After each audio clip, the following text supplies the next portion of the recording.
Jai Janendra, everyone.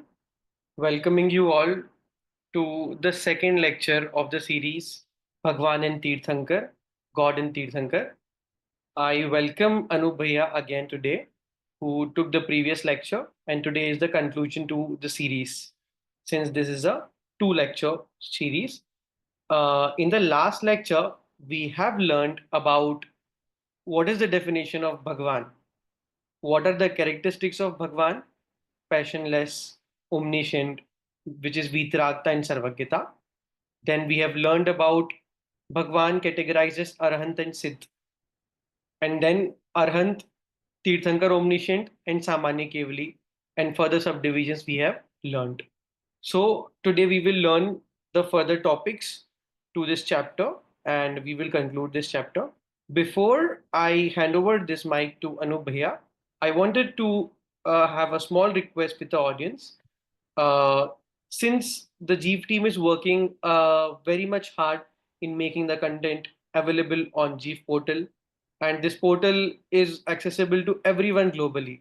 It's not like only few cities or limited to certain area or certain catchment, but it is globally accessible to people, and you can have the lectures from YouTube. So there's a one small request that everyone who is joining the lecture, please subscribe to the YouTube channel of Jeev so that you can join or enjoy the lecture if you're not available at the live lecture. And meanwhile, you can also access to Jeev portal, all the resources which the team has designed, and you can take the advantage of all these resources. So now over to you, Anubhaya, to take the lecture. Namo Arihantanam, Namo Siddhanam, Namo Airyanam, Namo Uvajjayanam, Namo Loe Sauvasahunam. Moksha Margasya Netaram, Bhetaram Karma Bhubratam, Gyataram Vishwatatvanam, Vande Tadgun Labdhe. Jai Jirendra, everybody. Welcome to the second lecture on God and Tirthankar. Last week, we started learning about this deeply powerful and profound subject. Today, we are going to continue this learning and we are going to learn about Tirthankars, the omniscient leaders to whom we owe this sacred knowledge and our heartfelt gratitude. But first, let's recap what we learned in the previous lecture. In the previous lecture, we started the discussion with a basic and fundamental question, which was, what is one thing that drives us? And it was that the pursuit of happiness is what drives us. Our desire to be happy is what drives us. And in that process, sometimes we turn to God to seek true happiness, guidance, hope, meaning, and purpose. We learned that God, as per Jain teachings, is omniscient and passionless. Every living being has a soul and potential to become God, not through some divine intervention, but through their own self-realization and supreme effort. God is neither the creator nor the destroyer of the universe. God knows and sees everything, but is detached and does not get involved in worldly affairs. We pray to such God to attain the same level of perfection, to attain the eternal happiness, to attain the same qualities as within them. That is our primary purpose when we worship Jain gods. We do not worship them for materialistic gains. We do not worship them for materialistic success or other things in life which are not spiritual in nature. Then we learned about types of gods. We learned about Arihant Paramatma and Siddha Paramatma. Now, Arihant Paramatma are omniscient gods that have destroyed 4 destructive karmas and have attained omniscience but have human physical body. Now, the knowledge they have is directly coming from their soul after attaining omniscience. They do not use their physical senses. Hence, the limitations of physical body do not impact their omniscience. Eventually, they will get liberated after they destroy the remaining 4 karmas. At that point, they become Siddha Paramatma and they reside at the top of the universe above Siddha Shila. At this point, they will never come back in the cycle of birth and death. They have been liberated, they are free, and they are eternally happy. And that is our goal. Our goal is not to attain omniscience, our goal is to be eternally happy. Omniscience is a byproduct that you will get when you are completely passionless and eternally happy. Among Arihant, there are two types. One is Tirthankar and one is general omniscient. Now, while there is no difference in terms of omniscience between Arihant Paramatmas, whether they are general omniscient or Tirthankar, Tirthankars do have a special role that they play, and they are the medium through which we learn about the path of liberation. That is why they are worshipped as the leaders and propagators of Jain faith.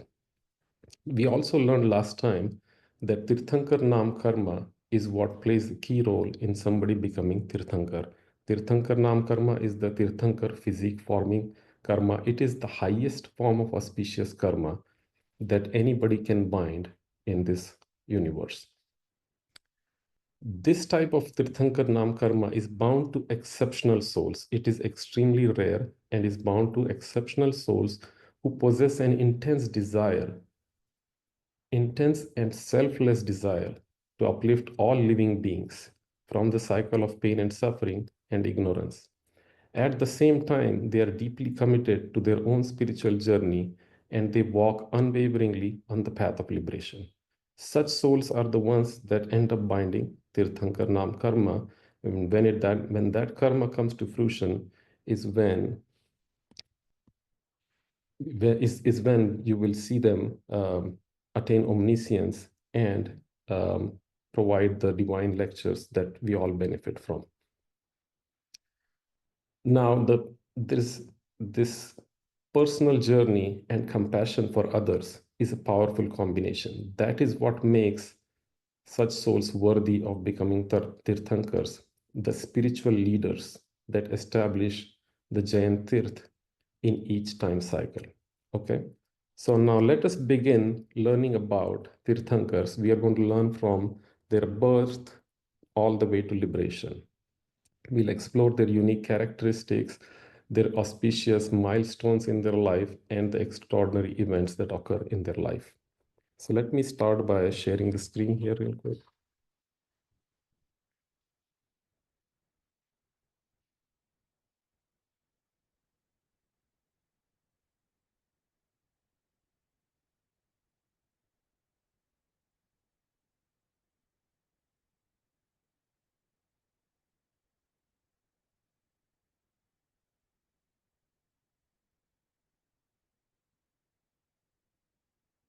Are you able to see the screen?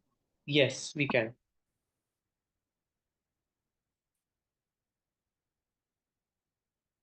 So there are 5 special events or 5 auspicious events that occur in the life of every Tirthankar in Bharat region. We are in the Bharat region of the universe, and every Tirthankar in this region has 5 auspicious events that occur throughout their life. And so we are going to start learning about these auspicious events. They are known as Kalyanaks. The word Kalyanak is derived from the word Kalyan, which means welfare, auspiciousness, or spiritual benefit. Now, every Tirthankar's life is marked by these 5 great auspicious events known as Pancha Kalyanaks. Okay, these are moments that are not just the milestones in their journey, but they are also source of spiritual inspiration for all living beings.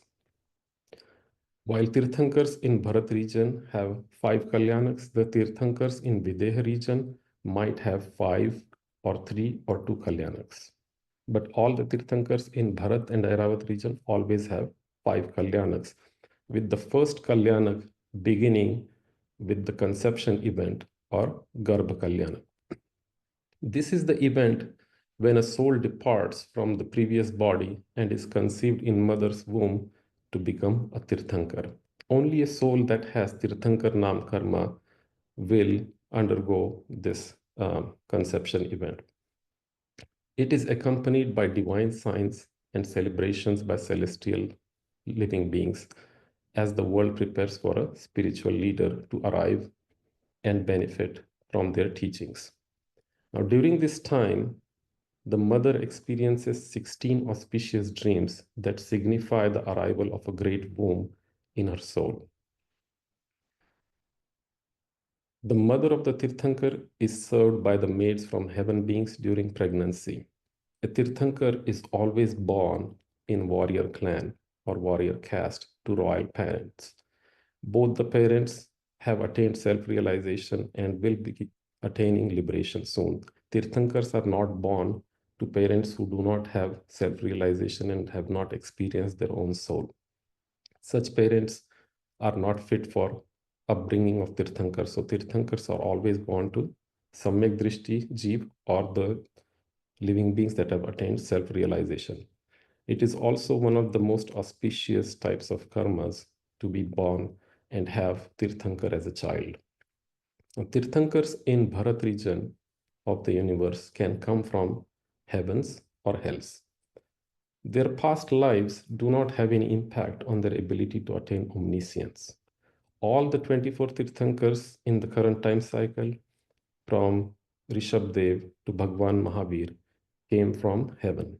However, in the next time cycle, the first Tirthankar is going to come from hell. What does that tell us? That tells us that nature makes no exception and everybody has to bear the consequences of their own karma, irrespective of whether you are going to become a Tirthankar or a Chakravarti or any other exceptional human being. So, the conception event is one of the most auspicious events in this universe, and it is widely celebrated by heaven beings. The heaven beings not only celebrate this, they also make sure that there is tremendous prosperity in the town or in the country where the Tirthankar is going to be born. There are showers of precious gems that are made daily by heaven beings, which ensures tremendous luxury and happiness during that time period in that kingdom. The second Kalyanak is the birth event. Okay.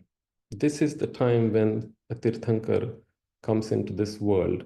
And this is a very auspicious event that is celebrated by heaven beings, human beings, everybody. It is a very joyful moment, and one of the most auspicious events in anybody's life during that time. After a Tirthankar is born, the heaven beings are so overjoyed with celebration that they take the Tirthankar's body and they take the Tirthankar child to a mountain known as Mount Meru, where they perform ceremonial bathing known as Abhishek. And this is led by the Indra from first heaven. Some of the key things that we need to know about Tirthankar is that they have a very symmetrical body structure. Okay. Their body is marked with 1008 auspicious birthmarks, symbolizing their purity, divinity, and supreme destiny. Among these, there is one unique symbol that becomes their distinctive emblem, a sign by which they are universally recognized. If you remember, Rishabdev's symbol is bull, while Bhagwan Mahavir's symbol is lion. These symbols are prominently displayed on the statues of every Tirthankar. If you go to Jain temple, you will see that symbol, and from that symbol, you will be able to know what Tirthankar's statue that is. The symbols not only serve a purpose of recognition, they also transcend the boundaries in terms of different languages. You do not need to know any language because the symbols are the same across any language, and that helps whether you speak English or Hindi or Gujarati or any other language. You will still be able to look at the symbol of Tirthankar and know what Tirthankar statue that is.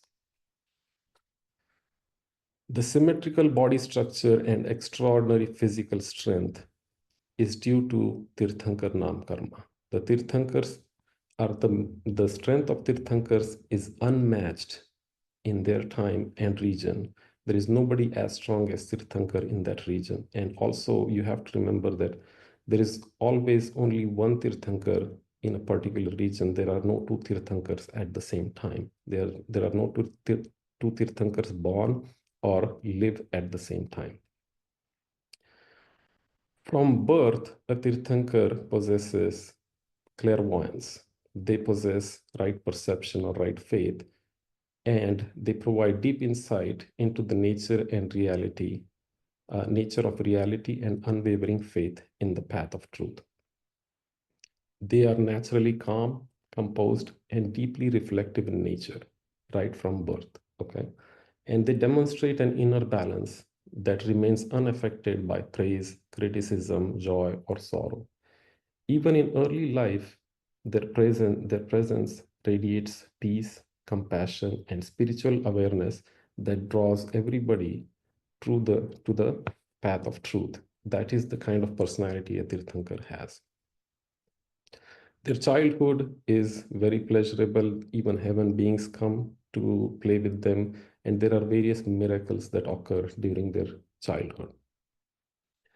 Once they reach adulthood,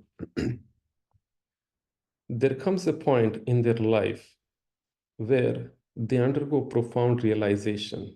They witness the impermanence, the suffering, and relentlessness and restlessness that pervades worldly existence. This deep insight becomes a turning point, inspiring them to renounce all the material attachments, all the royal comforts, and all social responsibilities. Remember, a Tirthankar is born in a royal family, and in spite of having all this comfort, they come to the realization of the true nature of the universe, the transient nature of everything, and they aspire for eternal happiness. And this becomes the moment where they renounce everything. And in every Tirthankar's life, there is a particular event that serves as a trigger for renunciation, whether it is pain and suffering, whether it is, a different event that might lead them to reflect on the true nature of the universe. And they realize that the materialistic comforts and the royal life they have is not worth pursuing. And that's the point they decide to pursue the higher goal of liberation. During this moment of renunciation, the Tirthankar, who is either a prince or a king, formally renounces the world and chooses a monastic path of life. This marks the initiation of Tirthankar as a Jain monk who is dedicated fully to self-discipline, non-violence, and pursuit of liberation. Tirthankars do not pray and do not seek approval from other acharyas or other spiritual gurus. Because of their special social status, when they initiate monkhood, they just pray to the Siddhas by saying Om Namah Siddhebhya, and then they enter the life of monkhood. The Tirthankars, when they perform penance, they are always in solitude. Once they take Diksha, they do not speak to anybody after that point onwards. The initiation event or the Diksha Kalyanak is another auspicious event in the life of Tirthankar. And it is celebrated by celestial beings, by human beings, because it is the start of a spiritual journey and everybody knows what's coming next. What's coming next is omniscience and the divine sermons that are going to benefit and uplift millions of living beings during that time period. After taking Diksha, the Tirthankars engage in deep meditation, self-discipline, austerity, and continue to incrementally purify the soul all the way until attaining omniscience. The attainment of omniscience marks the fourth auspicious event in the life of Tirthankar. This is known as Keval Gyan Kalyanak or omniscience event. It is one of the most sacred and extraordinary events in the universe when a Tirthankar attains omniscience. There is celebrations everywhere. There are celebrations in heaven. The celestial musical instruments automatically start playing in various heavens. The throne of Indra, the king of heaven, starts to vibrate, signaling that the Tirthankar has attained omniscience. At that point, Indra immediately orders Kuber, his treasurer, to create a divine assembly so that all the living beings, humans, heaven beings, and animals, can gather to receive the Tirthankar's divine teachings. Few other things happen at the same time. The Tirthankar's body, after attaining omniscience, undergoes transformation. This is the point where Tirthankar Nam Karma fully manifests. The Tirthankar's body becomes free of 18 maladies that we learned about in the first lecture. Those maladies include, hunger, thirst, fatigue, disease, sweating, aging, fear, death. None of those are present in Tirthankar's body after attaining omniscience. The other thing that happens is that Tirthankar's body rises 5,000 dhanush, or about 35,000 feet, into the sky after attaining omniscience. And that is where the divine assembly known as Samosharan is created by Indra. Samosharan is an extraordinary and magical divine assembly. Samosharan, as we learned in the last lecture, means equal refuge or equal opportunity. It is a magical circular structure that is formed in the sky with some of the best material in this universe. It is created in very short time by heaven beings. The size of the structure varies from Tirthankar to Tirthankar because the size of Tirthankar also varies depending on the time of their birth in this time cycle. The Samosharan has 4 gates, one gate in each direction, and 20,000 stairs that lead to the Samosharan. All living beings, whether they are animals, human beings, or heaven beings, are able to effortlessly reach Samosharan guided by its divine energy. They do not have any problem climbing those 20,000 stairs. The other important thing to note is that the Samosharan is such a magical structure that it welcomes millions of living beings, yet it remains spacious and serene, free from any crowding or chaos or congestion.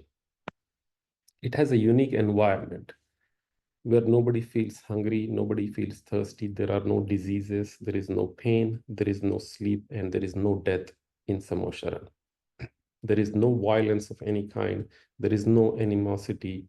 There is no enmity between even predators and prey who sit peacefully side by side. That's why you will see a lion and a cow sitting next to each other in some of the depictions of some Mosharan in Jain temples. The structure consists of 8 concentric lands, each separated by a high wall. And at the center of this structure is an Ashok tree under which the Tirthankar sits on a throne, above the throne, slightly above the throne, and offers divine sermons. The Tirthankars also have 34 marvels and 8 splendors that you will see in Samosharan. Some of these are created by heaven beings, some of them are because of Tirthankar Nam Karma. One of the things that you have to realize is that even though millions of living beings go to Samosharan, many of them don't even reach the center of the assembly. A lot of them get distracted because the Samosharan is such a magical place. There are water bodies, there are gardens, there are palaces, there are entertainment arenas with celestial music and dances by heaven beings. So some of those distract many living beings and serve as a filtering mechanism where only those who are completely dedicated to their own upliftment and are interested in learning about the divine teachings are the ones who end up in the center of the assembly. Some of the key things to learn about omniscience are when a Tirthankar attains omniscience, they are able to know and see everything in this universe directly from their soul. They know and see the past, present, and future of every single entity in this universe, living and non-living, and they get to know and see everything simultaneously. So the knowledge of Tirthankar is limitless. That is the power of omniscience. But when it comes to the divine knowledge that is delivered in the Divya Dhvani or divine sermons, that knowledge is primarily focused on the path of liberation. Okay. Even though the knowledge Tirthankar has infinite, it is not possible to share that type of knowledge. But the knowledge that is shared by Tirthankars still contains all the information about engineering, science, cosmos, and all the relevant information that anybody will ever need to get out of the cycle of birth and death. The teachings of Tirthankar tell us that we have been in this infinite cycle of birth and death. We have been trapped in this cycle of birth and death, which is full of pain and suffering, which is full of misery. The teachings of Tirthankar tell us that our pure nature is to know and see. We are a soul, not a body. And it is our nature to know and see which is our true nature. But because of our own ignorance, because of our own delusion, because of our own passions, likes, dislikes, attachments, aversions, anger, ego, greed, deceit, all of these contribute to the bondage of karma, which results in us being trapped in this cycle of birth and death. The teachings in the Divine Assembly show us a path to get us out of this cycle of birth and death through our own supreme effort and self-realization. There are many living beings that attain self-realization or samyak darshan in Samosharan, and there are many living beings who even attain omniscience while they are in Samosharan. That is the power of divine teachings. But the effort for self-upliftment has to be done by everybody on their own. The Tirthankars do not contribute to your personal journey or your personal effort. That is your journey, that is your effort, and only you and only your effort is going to result in whether you stay in the cycle of birth and death or whether you are able to get out of the cycle of birth and death and attain liberation. The Tirthankars provide you with a pathway, but you have to make your own effort. There is no divine intervention, there is no divine blessings that will get you out of this cycle of birth and death. So it is very important to understand, like I said, Tirthankars are passionless, they are completely detached, and they are not going to interfere in your life or anybody's life. It is your journey. Once you have those divine teachings, it is up to you what you do with them. And those smart living beings, those smart souls that understand this, comprehend those teachings, internalize them, are the ones who are able to experience their own true nature, their own pure self, and are able to attain self-realization and free themselves from the cycle of birth and death. And that is our goal. Some of the things that we should also know about the Divya Dhvani or the divine communication is that when a Tirthankar uh, preaches, the divine sound that comes out of Tirthankar is emanated through their entire body. It is involuntary, and the sound is in the form of Om. This is known as Divya Dhvani or divine sound. It is so powerful and magical in nature that everybody understands this divine sound in their own language based on their own openness of knowledge. And they are not only able to understand it clearly, but the teachings are such that they do not create doubt. They are extremely clear and they help every living being to understand the path of liberation. As I mentioned, Samosharan is a special place. It is one of the rarest opportunities that any living being has to attend Samosharan. And Samosharan is a symbol of universal equality, compassion, which allows all living beings, regardless of their form or origin, to come and receive this eternal truth. The opportunity to hear the divine sound of Tirthankar in Samosharan is among the most auspicious events that anybody can have in their life. And as I said earlier in the lecture, a lot of living beings, a lot of JEEV are able to take advantage of this opportunity and learn about their own true nature. The divine teachings of Tirthankar, which are in the form of Divyadvani, are organized and composed by their chief disciples into 12 sections known as Dwadash Ang or Bara Ang. Okay. This organization and composition of the divine teachings occurs extremely fast. It is not written, it is not physical communication, But the openness of knowledge of the disciples of Tirthankar is such that within a matter of minutes, they're able to learn about all the teachings from Tirthankar, and then they organize and compose those teachings. So when the divine teachings are occurring, there is set amount of time and fixed duration of divine teachings every day in Samosharan. And when that Divya Dhvani is not uh, being broadcasted, there are the chief disciples of Tirthankar who are also having their own lectures to help uplift other living beings. This tradition of divine teachings continues, and what we have today in the form of written scriptures is based on the divine teachings from these Tirthankars. We have scriptures from various acharyas. The scriptures today are in written form, but at the time of Tirthankar, the openness of knowledge is such that you do not have to write these teachings. But not everybody has the capability or capacity to absorb such vast amount of knowledge. Only the chief disciples of Tirthankar have the openness of knowledge at that time to be able to absorb such vast volume of knowledge. And then they are the ones who start the tradition of Jain teachings, which is then continued by Jain acharyas. The first written scripture of our time is Shat Khandagam, which was written by Acharya Bhutbali and Acharya Pushpadant. It was based on the fact that the openness of knowledge was starting to reduce, and the mental capacity of living beings at that time was not enough to be able to continue the tradition of passing the knowledge verbally, and hence the tradition of writing Jain teachings began. And since then, all the scriptures that we have are based on the tradition of writing Jain teachings and passing it over from generation to generation. Today, in our world of digital communication, we have access to all these Jain scriptures.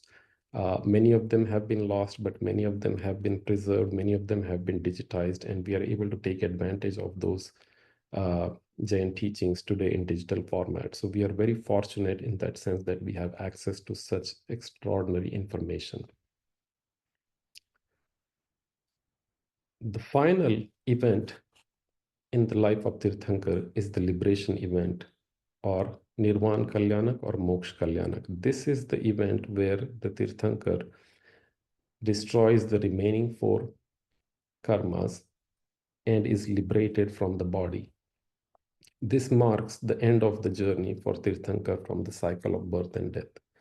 Once they attain liberation, their body is vaporized and their soul ascends to the top of the universe, uh, right above a place called Siddhashila. And from this point onwards, that soul will never come back in the cycle of birth and death. And that is our goal as well in terms of pursuing these Jain teachings, is to be able to get out of this cycle of birth and death by following the exact same path that was shown by Tirthankars. Now, it is important to remember you do not have to be a Tirthankar to get out of cycle of birth and death. You have to be passionless, you have to be detached, and you have to follow the path of liberation. There are infinite souls that have become arihant and have attained omniscience and liberated themselves from the path of liberation by following the path of liberation. And our goal is to follow the same path. Now, when it comes to Tirthankars, there is a time and place where Tirthankar exists. The Jain cosmology divides the universe into three parts: the upper world, the middle world, and the lower world. The upper world being the heavens, the middle world is where we live, and then the lower world is where the hell is. Now, at the center of this universe is Jambudweep. Within Jambudweep is the region known as Bharat region, and planet Earth happens to be in Bharat region. Now, Bharat region and Airavat region in the middle world are mirror images of each other. This is where there exists time cycle, and Tirthankars are born in the third and fourth eras of this time cycle. The middle world has 15 regions The middle world, known as Madhya Lok, has 15 regions where Tirthankars can be born. These are the regions where humans exist. These are the regions where religion exists.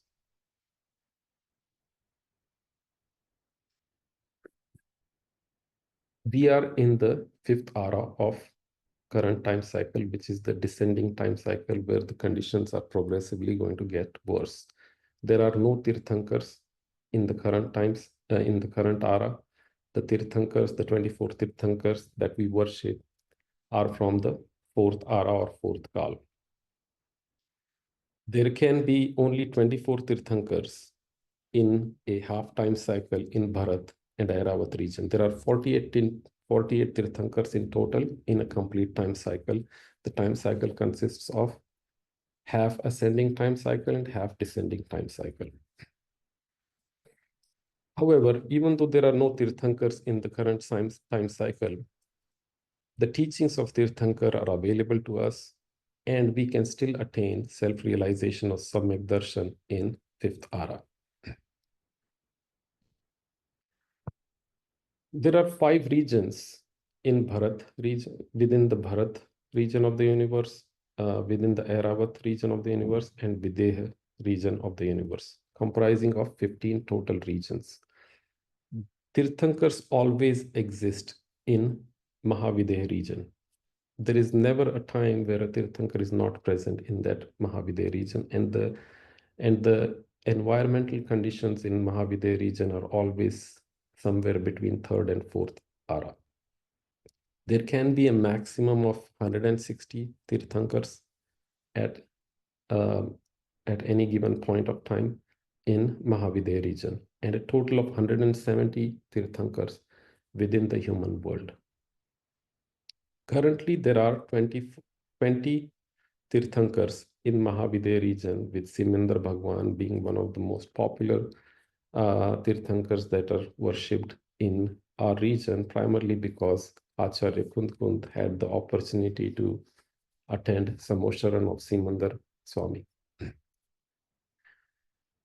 What this tells us is that it does not matter where we live or what time we live, we will have access to the Jain teachings if we have intense desire to free ourselves from the cycle of birth and death. We will be born in a time and place where we will have access to this teaching, and we will be born either in Mahavideha region or Bharat region or Airavat region, and we will have access to this information.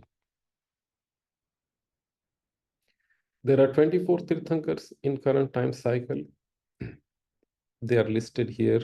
This is one of the most popular topics for Jain kids, especially in kindergarten, where they learn about Tirthankars, their symbols, their place of birth and place of liberation. 20 out of 24 Tirthankars attained liberation from Sammet Shikharji in India.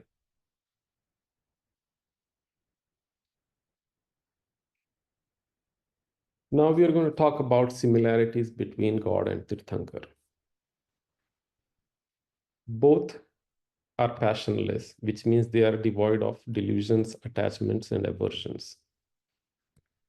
Arihant and Tirthankar both are omniscient, which means they know all the substances and their attributes and their states or modifications from infinite past, present, and into infinite future. They know everything in this universe. Everything that is to be known is known to them. Both of them experience infinite bliss. Both of them exhibit 4 infinites: infinite knowledge, infinite perception, infinite conduct, and infinite bliss. Both are equally worthy of our veneration and worship. Differences between God and Tirthankar. Like I said, in a particular time cycle, there can only be 48 Tirthankars, 24 being in each half-time cycle in Bharat and Airavat region. All Tirthankars are Bhagwan. However, only a few Arihants are Tirthankars. Siddhas are not Tirthankars. And the status of Tirthankar is dependent on the fruition of Tirthankar Nam Karma. The general omniscience or Samanya Kevali occur every 6 months and 8 samayas, where 608 souls attain liberation. All Bhagwans are not Tirthankars. And as I said earlier in the lecture, you do not have to be a Tirthankar to attain liberation. Both Arihant and Siddha Bhagwan are Parmeshtis, and we worship both of them. The post of Bhagwan is a soul's independent state. It is everybody's individual journey. And it is when we attain the state of perfection, when we become a pure soul, is when we become Bhagwan. And that's when we are eternally happy. Tirthankars are Arihant Paramatma with body, and they live in middle world or Manushya Lok. It is the teachings of Tirthankar that play a key role in us learning about the path of liberation. Tirthankars have divine assembly or Samosharan. Tirthankars have Kalyanaks that we talked about, whereas general omniscients are also Arihant Paramatma that live in middle world or Manushya Lok. Some of them may preach, some of them do not. They do not have Kalyanaks. So what did we learn today? We learned, in summary, that Bhagwan are omniscient and passionless. Tirthankars are also Bhagwans, but they are responsible for propagation of path of liberation. Tirthankars have 34 marvels and 8 splendors that result from the fruition of Tirthankar Nam Karma. There are 5 special events or auspicious events known as Kalyanaks that occur in the lives of Tirthankars in Bharat and Airavat region. There are 24 Tirthankars in a half-time cycle in Bharat and Airavat region. We worship the 24 Tirthankars in our current time cycle, with first Tirthankar being Bhagwan Rishabdev and last Tirthankar being Bhagwan Mahavir. Every Tirthankar's divine sermon is focused on helping us learn about the pain and suffering in this universe and how to get rid of pain and suffering and attain liberation and get out of the cycle of birth and death. Now, anybody who realizes that they are a soul and follows this path of liberation can become God by following the same path that was followed by Tirthankars and infinite souls that have attained liberation. I hope you were able to learn about path of liberation and the key role that Tirthankars play. And I hope that you're able to continue to progress on this journey spiritually. With that, I will open it up for questions. Thank you so much, Anup Bhaiya. It was really good to listen about Samav Sharan, Divyadhwani, difference between Bhagwan and Tirthankar, and about 4 Anuyogs which you have taken in the last lecture. And so now this session is open for question and answers since we have a lot of content which is covered today as well. So I would request people from audience, if you have any questions in and around the topic of God and Tirthankar, you can openly ask Bhaiya here.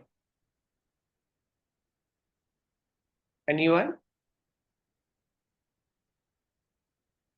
Any doubts, any queries related to birth, Tirthankar, the characteristics? Okay. So let me ask few questions from the audience now. So anyone from the audience can describe Samav Sharan, what a Samav Sharan is, or any of the characteristics which Anubhaya explained about Samav Sharan. Is there any pain in Samav Sharan or any struggle to reach there, to listen? Anyone?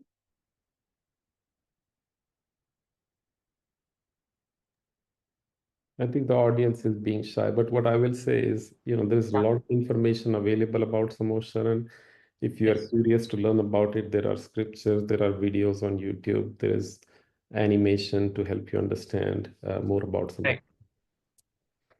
Okay. Okay. Yeah.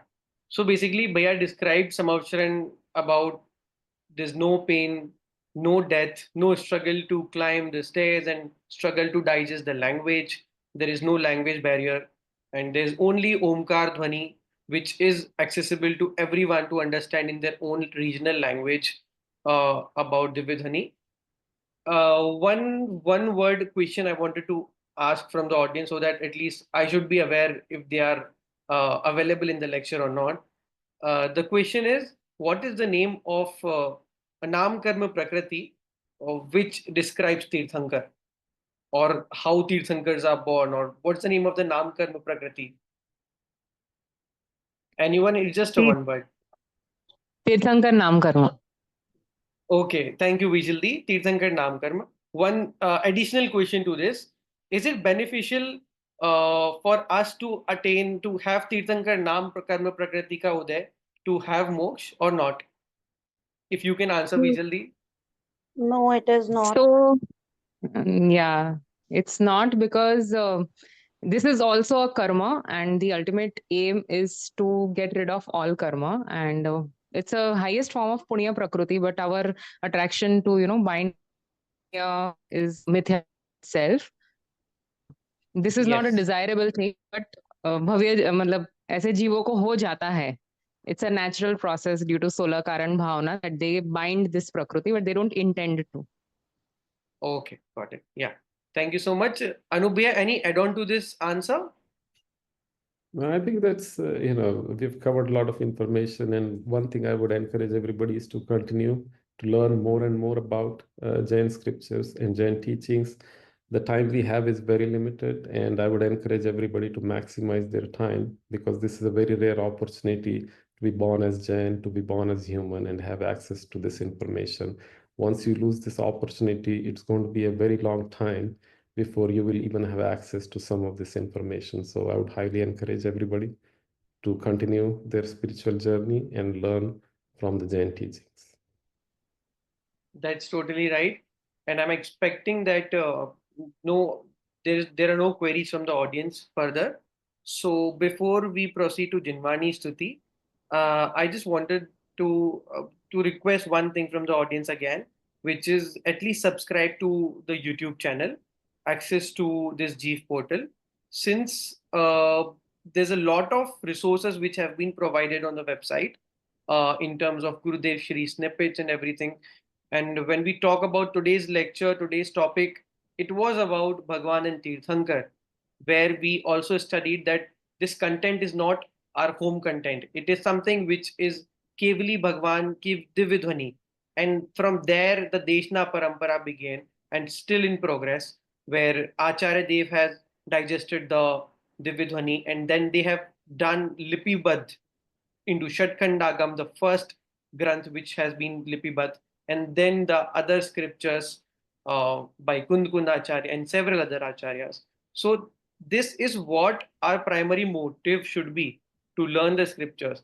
And if we have the simplified version of those scriptures in terms of these lectures, these presentations, I think, and these are accessible on a global platform. So every one of us should be aware about what is available. We just need to follow it and take the essence of the Divyadhani, which we were discussing today. So yeah, to discuss about the accessible points, let me share my screen with you all. Okay. So you can access to the JEEV portal through a website, jeev.net.in. Once you'll go through the website, you can learn about how to access the resources, how to access to the lectures. You can just directly log in through an email ID or phone number. And for any queries, you can drop an email to support@jeev.net.in. And if you have any queries, you can reach out to any of the team member. For other social media handles have already been identified on the screen, JEEV portal. And for any queries, you can definitely reach out and access to our website. There is a section also where you can mention your query, or if you have any technical glitch, you can mention it there.